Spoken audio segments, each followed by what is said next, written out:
It's been a rough week for me, a really busy week. I've been traveling. I was in St. Louis this week, came back. I think this is the 6th speech I've given in a 48-hour period, and so I definitely need your help and your prayers today that what's in my mind will make some sort of sense as I share that with you. I'm feeling especially old and vulnerable this week for lots of reasons. My oldest son just got home from 2 years in Africa, just started college up at SUU, which is making me feel very old. And then this week when I was at a hotel in St. Louis, and I woke up in the middle of the night to go to the bathroom because that's what you do when you get old. I've learned that's who I am now. And it was dark in this room, and I've stayed in apparently far too many hotel rooms, and they're all designed just a little differently. And this one had a wall where my last one didn't, and in the middle of the night in the dark, I ran right into the wall. Fortunately, the bruise is healing on my head, and I just thought, what has happened to me? I'm an old man. I'm running into walls, and what's going on in my life? And so, as I've been thinking just a lot about vulnerability this week, and I want to share a little bit about that today. The topic I was asked to speak about is on relationships, on wholesome, fearless relationships, and I feel very fortunate to be in a wholesome and fearless relationship with my wife Abby, who is here. She is constantly with me. She is my rock. She supports me. We support each other. We care deeply about each other, and that relationship is critical to who I am and to overcoming the struggles that I have in my life. And I'll talk a little bit more about that. There was a time in my life earlier when I was fairly cynical about people and our ability to change. I appreciate what Jeff mentioned earlier, this idea of hope, that we can change ourselves and that we can change our families and others. And I didn't always believe that. In fact, I had a saying that I believed people could change. I believed that people could be different and make changes in their life, but I also believed they rarely did. I'd seen too many examples of people who wanted to change and never did. And it turns out that the reason I believe that was because I didn't understand, too many of us don't understand how to change. What are the components that make us want to be different, that make us want to be better, that make us want to improve our lives? And it was really a statement by somebody much brighter than I, that many of you have probably heard before. We were talking specifically about addiction. And he said to me, the opposite of addiction isn't sobriety. He said, the opposite of addiction is connection. Connection is what causes each of us to change, to be better. And so that's what I want to talk today about, is connection and how to improve those connections in our lives. Now, it's important that I start with a disclaimer. I am not a trained or licensed therapist. I am not an expert in the field of mental health, in the field of addiction. I am none of those things. You are going to hear from people today who are those things, who are experts, who do have educational training. If they say something that is different than what I say to you today, listen to them, don't listen to me, all right? I'm just going to be sharing my experiences, and hopefully they will be helpful in some real and practical way. I mentioned that I've been thinking a lot about relationships, and especially over the past year, I've been doing research in the area of relationships, not specifically for pornography or other addictions, but more broadly for the way it's impacting our country and our political system. But there is value in what I've learned from that, and so I want to start there. I've been reading a book, and I hope you all get a chance to read it. It's a wonderful book. I think everyone should. In fact, this author wrote 2 books. He's a politician, but don't hold that against him. These aren't really political books. His name is Senator Ben Sasse. He is from Nebraska. And the first book he wrote that I recommend is called The Vanishing American Adult. And it is about our young people who are living in a state of what he calls perpetual adolescence, this failure to thrive, failure to launch, and to in ways that historically have not been the case here in our country. Fascinating book, you should all read it, but I want to talk about the second book a little more. There are themes of that in it, and the name of that book is called Them, T-H-E-M. Simple title. The subtitle is Why We Hate Each Other and How to Heal. And he wanted to figure out why our nation is so divided today. And he's a former president of a university in Nebraska. He's a researcher by trade, and so he dove into the research. Some of the research actually coming out of BYU. And what he found, and what researchers are finding, is that we are lonelier as a people here in the United States than we have ever been before. And there are consequences to that. But when he talks about loneliness, he refers to, when we say we have fewer friends than ever before, the friends they describe as people who we can share our hopes and dreams with. People, I will say, who we can be vulnerable with. How many people in our lives do we have where we can be truly vulnerable, where we can share our deepest, darkest fears and our hopes and dreams? It turns out that unfortunately we have less of those now than at any time in recorded history in the United States. In fact, about 25% of our population today have zero true friends that they can share their hopes and dreams with. Now, I'm not going to go into this, but he goes on to hypothesize that is one of the reasons we're so divided. Because we are technically more connected than ever before. Right, we have these devices that connect us. I can look on here right now, and I have literally thousands of friends. So how is it that I'm lonelier? How is it that we're lonelier? We have thousands of friends, and I know they're my friends because it tells me, and they like stuff I post. Turns out that that's not the same thing, that we can't have the same connection. Although those can be very positive, they can help us connect with other people. Too often, the opposite happens. We only see the best of other people and assume that's what the world's really like when it's not. And we know the worst of us, and so we assume we're not enough, and it tends to drag us down. The other piece that has to do with the political system is, since we don't have any friends, at least we can hate the same people online together, and it's led to a polarization, which is another topic for another day. But when we're lonely, it leads to behaviors that are unhealthy for us. We lose that connection. And so we see a rise in addiction in our country, opioid addictions off the charts, alcohol addiction skyrocketing in a way that it has not for many, many years, and of course pornography addiction at rates that we've never seen in history. And also on top of that, we have deaths of despair. So overdoses from some of those addictions, as well as our suicide rates that are escalating throughout the country. And here in Utah, we are part of what demographers refer to as the suicide belt, unfortunately. The states in kind of the Mountain West corridor, Montana, Wyoming, Colorado, Utah, New Mexico. We are fifth, Alaska actually being number one.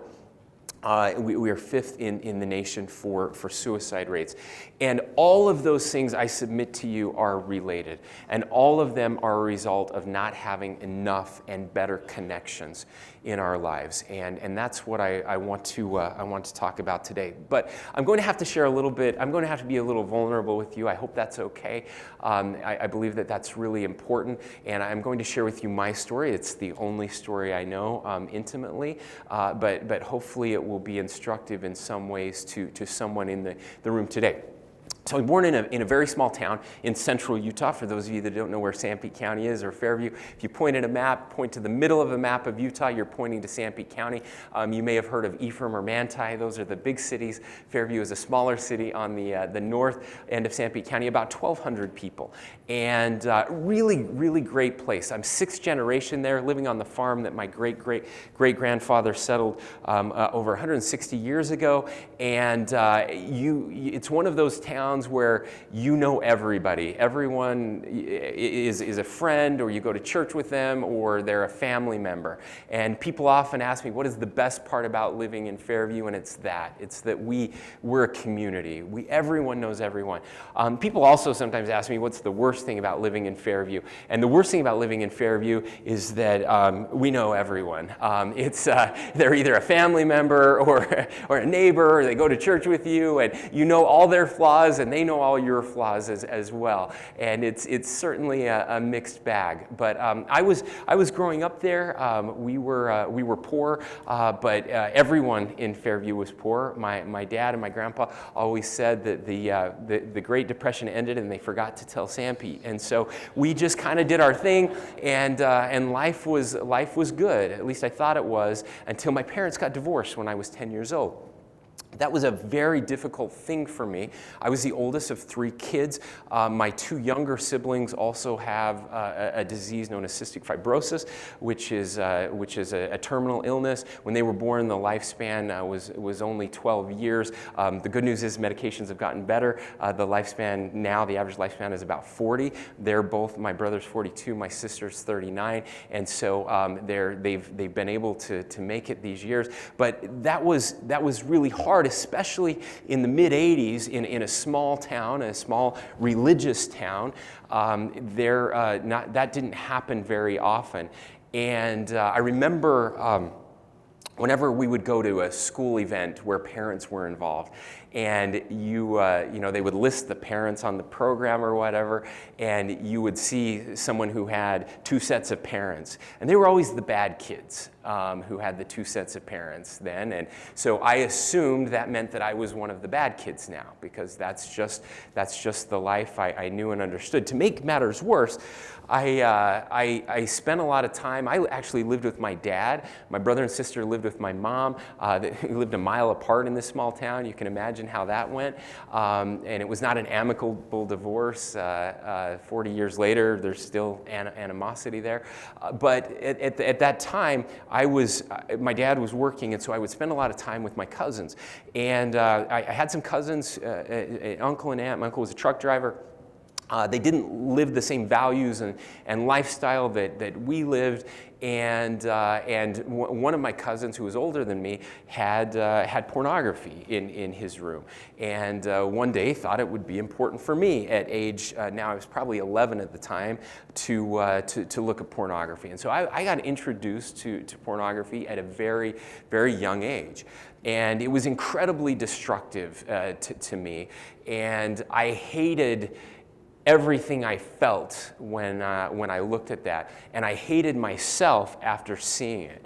But I couldn't tell anybody what was happening, of course, because I was a bad person, and I didn't want people to know I was a bad person. And yet, when the opportunity came again to see it, I couldn't not see it. And what I know now is that the developing brain cannot process that type of material, and it is incredibly detrimental. Of course, it's detrimental at any age, but especially to our young people at that crucial developmental time in our lives.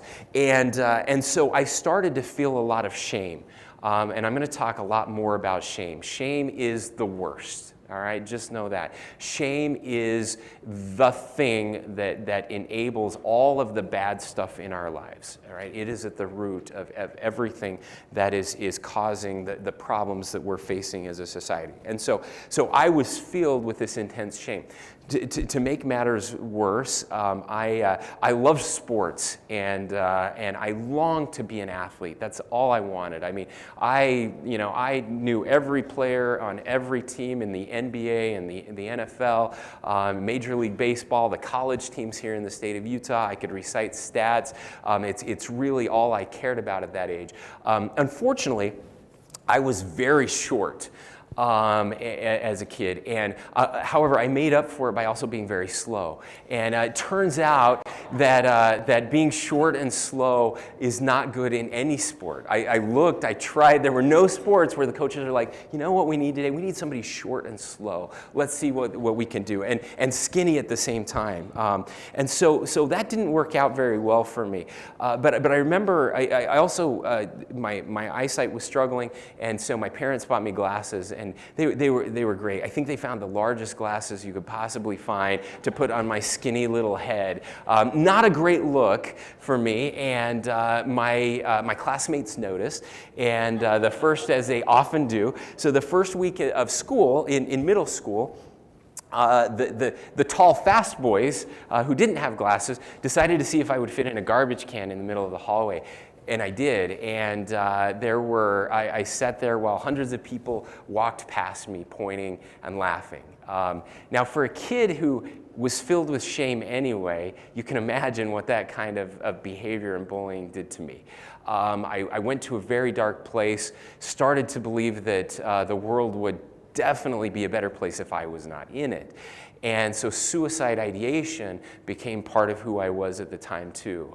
How would I end my life? When would that happen? How would the world be better off? My family be better off? Everything be better if I wasn't here? And obviously that's not a great place to be. Now, I was fortunate that I had some wholesome, fearless relationships in my life, some people in my life who cared about me and saw the potential in me and loved me despite myself. One of those was my stepmom, who came into my life. What's amazing about my stepmom is that I hated her. I treated her with contempt. I wanted nothing to do with her, and she loved me anyway. She didn't care.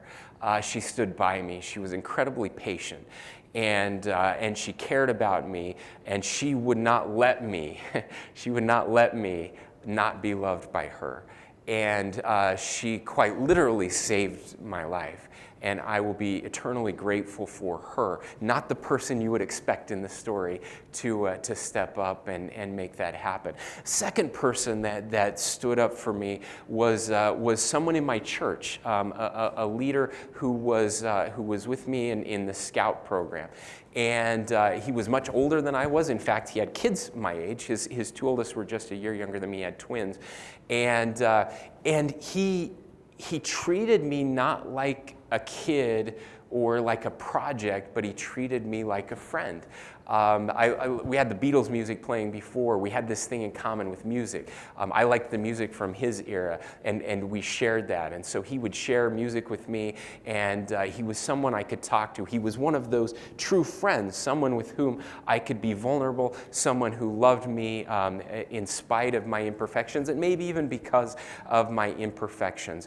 And because of him, and because of my stepmom and some other friends, I made the decision to stay. And I'm so grateful that I made that decision. That also, those relationships, though, also helped me deal with pornography and to overcome that addiction that I had in my life.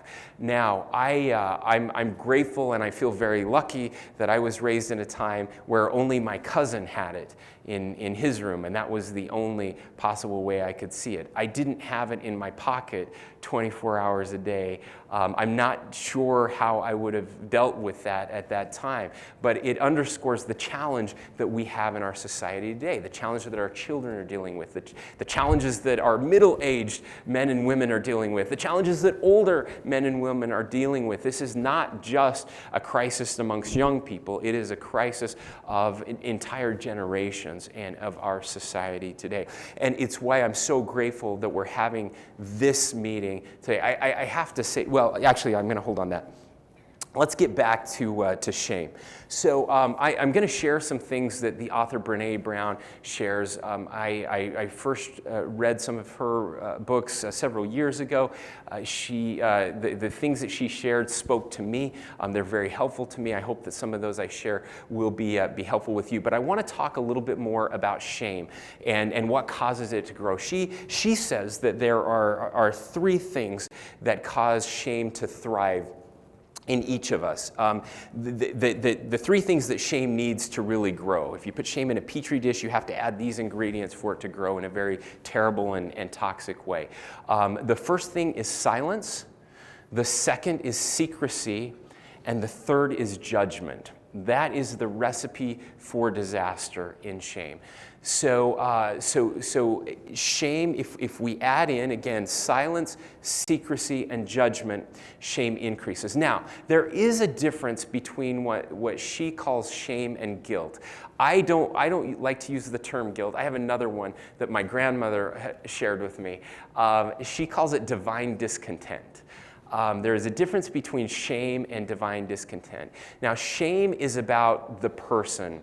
Divine discontent or guilt, as Brene refers to it, is about the behavior. So shame says you are a terrible person, and divine discontent says you've done a terrible thing.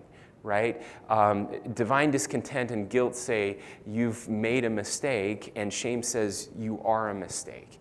And that's a really important distinction, because when we feel shame, we go to a dark place, and it doesn't make us want to be better. It makes us want to be worse. Shame causes us to double down on destructive behaviors. Shame causes us to get further and further within ourselves in ways that are clearly harmful. And of course, shame leads to additional addiction, because we try to self-medicate in ways that are very unhealthy for us.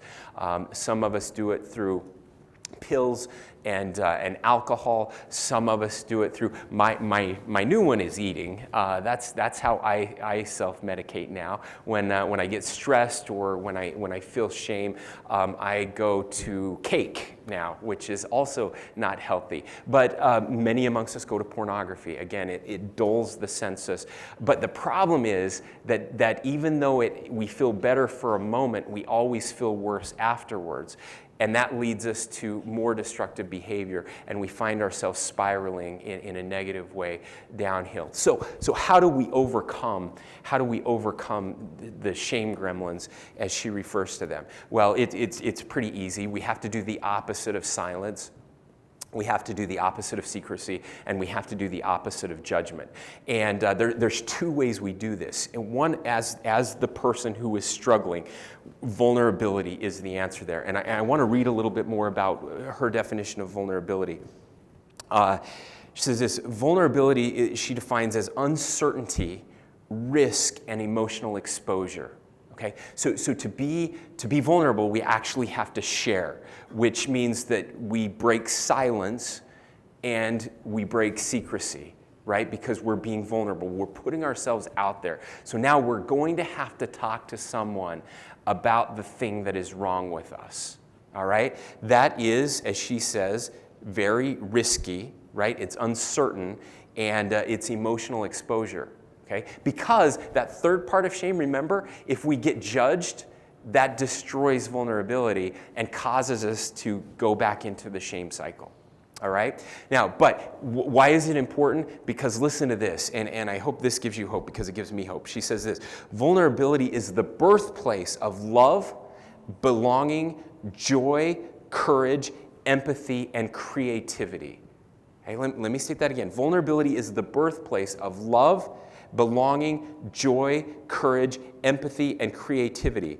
It is the source of hope, empathy, accountability, and authenticity.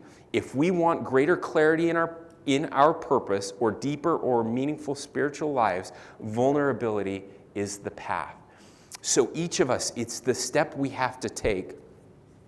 The first step we have to take is to be vulnerable, to be willing to get out of secrecy, to get out of silence, and to share what is wrong with us. And we need these fearless relationships, these healthy relationships, to be able to make that happen. Now, that relationship can be with a spouse, it can be with a parent, it can be with a friend, it can be with someone in our faith-based community. It can be with all of these different things. But in order for vulnerability to work, right, we have to have it be received with empathy. That is the other magic piece of this. That's the non-judgmental side. We have to have it received with empathy. Let me share a little bit more about empathy. This comes from Teresa Wiseman, who is a nursing scholar. She gives 4 attributes of empathy. The first is to be able to see the world as others see it. This requires putting your own stuff, our own stuff aside to see the situation through our loved one's eyes. Okay? This is very difficult to do sometimes, to put our own stuff, that's a very technical term, our own stuff aside to be able to see through the eyes of our loved ones, see the world as it is through their eyes. Now, to do that, and this is the second piece of that, to understand another person's feelings, she says, we have to be in touch with our own feelings in order to understand someone else's.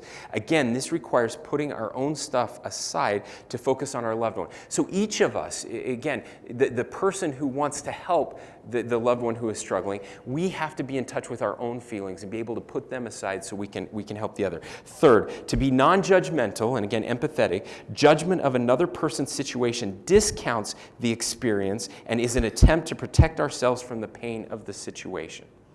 All right, again, to be non-judgmental, which is what we're talking about, we have to do that because judgment of another person's situation discounts the experience and is an attempt to protect ourselves from the pain of situation. Empathy is really hard, and it's hard because when we put ourselves into that same situation, we end up feeling those same feelings, and those feelings hurt. But that's the only way we can do this. It's the only way we can have true empathy. The fourth one she says is this: to communicate your understanding of that person's feelings. Rather than saying, well, at least you're not this, or it could be worse, right? Saying things like this: I've been there, I know that really hurts, or this: it sounds like you are in a hard place now, tell me more about it. See, there's a difference between sympathy and empathy, and these differences are really important. Sympathy says, I feel really bad for you. Empathy says, I feel bad with you. Empathy says, I'm going to crawl down into that pit. I'm not just going to yell down and say, are you okay down there? You know, can I get you anything? Let me know if you need anything. Empathy is so much more than that. Empathy says, I'm going to crawl down into that pit and I'm going to sit right next to you. It doesn't mean I'm going to solve all your problems, but it means I'm not going to judge you. I'm going to listen to you. I'm going to try to understand, and I'm going to hurt with you. And nobody likes to hurt, and that's why having these fierce relationships can be so difficult, because it's tough to get down in that pit with someone who we love, whom is struggling. But it's critical to overcome that. Now, unfortunately, again, the world will tell us that this is not cool, that this is actually weakness.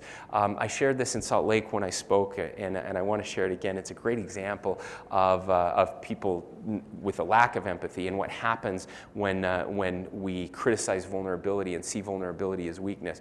I'm a huge Utah Jazz fan, and can't wait for this year. I haven't been this excited in a long, long time. Any Utah Jazz fans out there?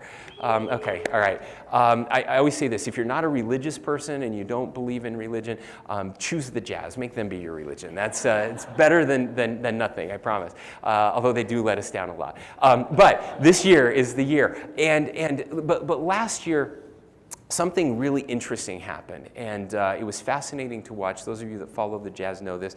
Our star center, Rudy Gobert from France, a 7'2" behemoth, broad shoulders, incredible athlete, just a great all-around person, is having the best career of best year of his career. He's seen as the best defensive player in the league. In fact, he won the Defensive Player of the Year 2 years ago. Then he won it again last year. And he grew up in France, skinny kid who grew really tall really quickly. It wasn't as athletic as people thought he would be. He was tall, and so people assumed he would would be good at basketball. He had that one thing I didn't have going for me, but he struggled. And people were always telling him he would never make it in the NBA. And then he did make it in the NBA, but they told him he would never be a starter. And then he was a starter. And they told him he would never be the defensive player of the year. And he was the defensive player of the year. But one of the goals he had, and he told his mom from a young age, was he wanted to be an all-star in this league. And everyone thought this was the year he was going to be an all-star. I mean, it was pretty cut and dried. He's the best. There's no reason he shouldn't have been an all-star. And then the all-star rosters came out, and he was not on there. And he was doing a press conference afterwards. And in that press conference, they were asking him questions. Why do you think you're not an all-star? Why do you think they... And to his credit, he was answering every question.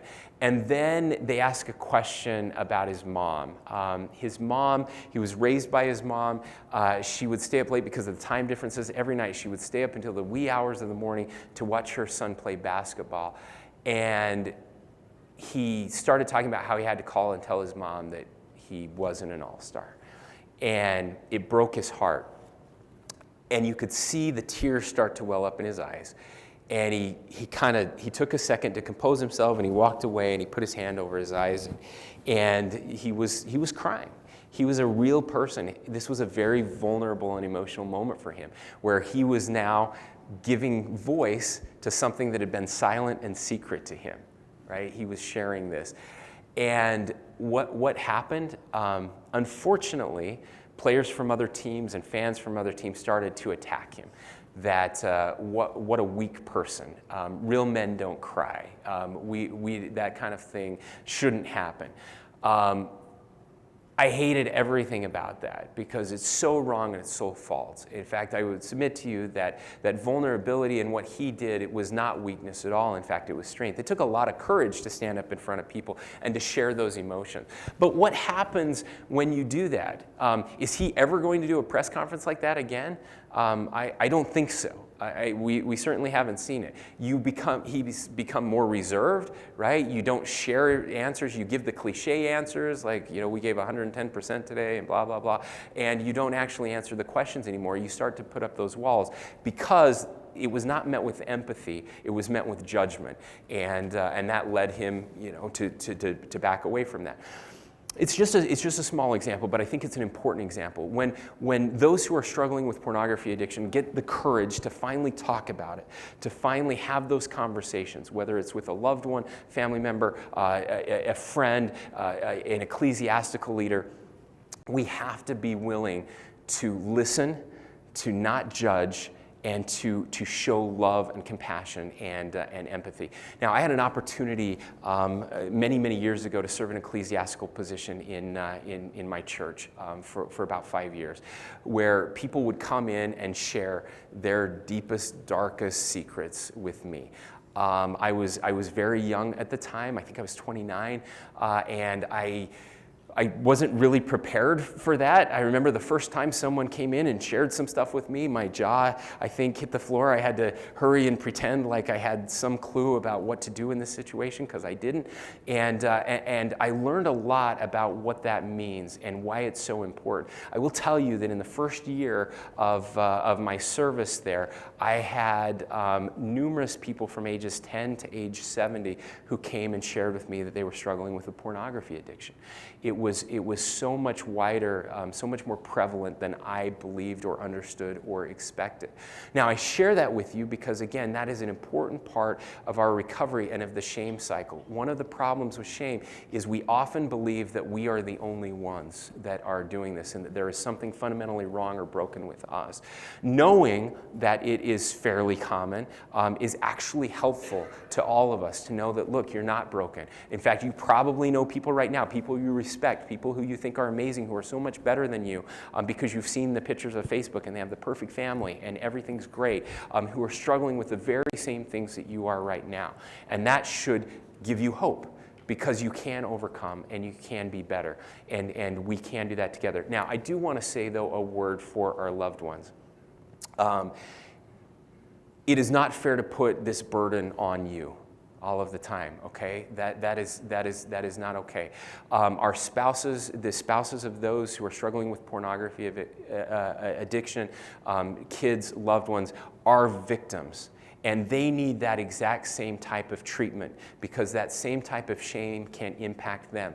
There are also people out there, and I've worked with people who use this knowledge about shame and vulnerability and empathy to manipulate their loved ones. That is not okay.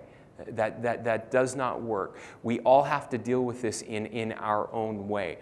While it is important, again, to be non-judgmental and to help our loved ones, and we want to encourage that at every situation, it is not okay to be taken advantage of in those situations either. And oftentimes, the victims of pornography addiction need, again, that same kind of help. They need to be able to talk about break the silence and the secrecy, and they need to not be judged for the feelings that they are having, the anger, the feelings of betrayal that are there as well. And that's why, again, I believe it is so important to seek professional help.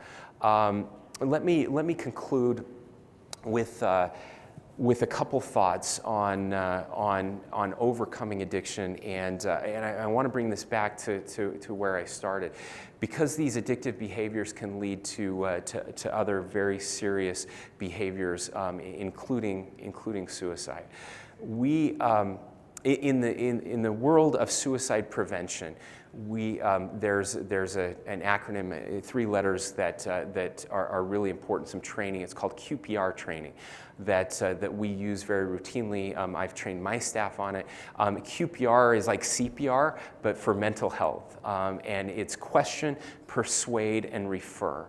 And that little acronym has helped me when I've been dealing with people who are struggling with suicidal thoughts. I would encourage all of you to go and Google QPR. There's training online. It's very short. You can learn about it. But again, question, persuade, and refer. One of the problems when it comes to suicide is that it's a taboo subject. We don't talk about it. Pornography has been the exact same way for so many of our lives. Like we just never mentioned it when I was a kid growing up. It's just something we pretended didn't happen and wasn't out there, even though it certainly was happening. Suicide is the same thing. And again, these addiction and suicide are very aligned. And so talking about it, that's where the question comes in. Asking the question, have you ever thought about suicide? Research is very clear. That does not lead to additional thoughts about suicide, right? Questioning when it comes with our children, have you ever looked at pornography? Asking that question regularly. The first time, our loved one is very likely not to answer truthfully, right? Because they think they're going to be judged. They don't believe us. They don't trust us when we tell them, it's okay, you can tell me. I'm not going to be mad at you. They don't believe us. And so it's going to take a lot of work to make sure they understand that we have a trusting relationship where we can help each other. I'm going to show you empathy. I'm not going to judge you. But we keep questioning. Okay, we keep questioning. And then we persuade that person. Once we know, we persuade that person to get help. And that's important too. Again, as an ecclesiastical leader, I was not an expert in this stuff. Although because I was in this leadership position, everyone thought I was. I was grateful that there were resources available to me that I could give out. You are here today for that reason. You are going to be given so many resources to help people that are in need with pornography addiction. So you're questioning them. Now you're going to persuade them that it's in their best interest to get help. And then you're going to refer them to the materials or the experts who can actually sit down and help them get the help that they need. Those 3 things are the key to moving us past this. Now, I'll conclude here. When I first heard of UCAP and the Coalition Against Pornography, I was very dubious. I was very dubious because I had been part of the shame cycle at one point. I knew there was no way anyone would show up to these meetings. why would anyone come? I mean, sure, you might get some religious leaders who will show up to to get some help with people they're dealing with, and that would be it. We're not vulnerable enough as a society to actually go to a conference to talk about pornography where we may be seen by people in our community and they're wondering, well, why are you here? It's just not going to happen. And they did it anyway. And you know what happens? Hundreds, thousands of people show up to these conferences, people who are willing to be vulnerable. You give me hope that people can change, that we can change together, that we can be better as a society. I hope you all know this, but in Utah, we're the first state, and we're probably still the only state, I know a couple other states are working on it, to name pornography as a public health crisis. That's a huge deal because it is a public health crisis. It is destroying our young people. It is destroying relationships. It is leading, again, to even more destructive behavior. And here in Utah, we recognize that. Here in Utah, we're not ashamed of it. Here in Utah, we're not judgmental about it. We're here to work together to solve this problem together as communities, as loved ones, as families, as faith-based communities. Thank you so much for what you're doing. You give me hope. Keep up the good work, and may God bless all of you in this fight. Thank you.